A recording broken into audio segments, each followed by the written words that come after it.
भाजपा सरकार supreme court के फैसले की कोई सम्मान नहीं करती, उसकी कोई अहमियत नहीं समझती। ये कुछ सवाल हैं जो बिल पढ़ने के बाद मेरे जहन में आए, और वो इसलिए आए क्योंकि इस बिल के माध्यम से ये सरकार चुनाव आयोग को पूरी तरीके से अपने नियंत्रण में लेना चाहती है, यानी कि चुनाव आयोग पे पूर्ण कब्जा चाहती है। चुनाव आयोग की हमारे देश के चुनावों में बड़ी महत्वपूर्ण भूमिका है। किसका वोट बनेगा, किसका वोट कटेगा, ये चुनाव आयोग तय करता है। किस तारीख पे चुनाव होगा, कितने चरण में चुनाव होगा, ये चुनाव आयोग तय करता है। ईवीएम मशीन कहां कहां भेजी जाएंगी, उसका नियंत्रण, उसका मैनेजमेंट, उसका योग, उसका प्रयोग, सारी चीजें चुनाव आयोग तय करता है। तो इसीलिए चुनाव आयोग एक बड़ी महत्वपूर्ण संस्था है इस देश के फ्री एंड फेयर इलेक्शंस के लिए। Ma'am, I will mince no words. This bill is going to destroy one of the few remaining independent institutions in India, that is the Election Commission, and thereby dislodge free and fair elections from India. ये bill 3 व्यक्ति या संस्था का अपमान है। पहला अपमान है सुप्रीम कोर्ट का। क्यों? क्योंकि सुप्रीम कोर्ट ने इसी साल मार्च 2 को 2 मार्च 2023 को 5 जजों की संवैधानिक पीठ ने सर्वसम्मति से एक फैसला दिया, और वो फैसला ये था कि सरकारी हस्तक्षेप, सरकार का कोई भी दखल चुनाव आयोग की नियुक्ति में नहीं होना चाहिए। ये खत्म करने के लिए हम एक समिति का गठन करते हैं।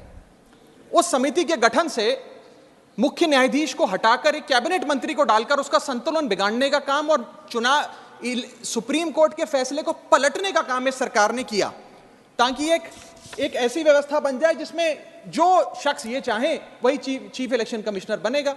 ये इंसल्ट सुप्रीम कोर्ट की इसलिए है क्योंकि इसी साल के दिए गए संवैधानिक पीठ के सर्वसम्मति के 2 फैसलों को इस सरकार ने सदन के भीतर बिल लाकर बदल दिया। पहला था दिल्ली सेवा बिल, जो 8 दिन के भीतर ऑर्डिनेंस लाकर और फिर सदन के भीतर बिल लाकर बदला गया, और एक ये बिल जो 2 मार्च 2023 के सुप्रीम कोर्ट के फैसले को पलटता है और उस फैसले को पूरी तरीके से रिवर्स करने का काम करता है। मैं आपको यह बताना चाहूंगा कि यह सरकार इस बिल के माध्यम से एक प्रकार से सुप्रीम कोर्ट को खुली चुनौती दे रही है कि आपको जो फैसला देना है दीजिए, अगर हमें पसंद नहीं आएगा हम बिल लाकर उस फैसले को पलट देंगे। दूसरा इंसल्ट या अपमान इस बिल के माध्यम से चीफ जस्टिस ऑफ इंडिया का है। सुप्रीम कोर्ट का फैसला कहता है कि चयन समिति के 3 सदस्य होंगे, माननीय प्रधानमंत्री जी, माननीय नेता प्रतिपक्ष यानी कि लीडर ऑफ ऑपोजिशन, और 3rd chief justice of India. इन 3 मेंबरी समिति में से इस बिल के माध्यम से सरकार ने चीफ जस्टिस ऑफ इंडिया को हटा दिया और एक कैबिनेट मंत्री को उनकी जगह बिठा दिया।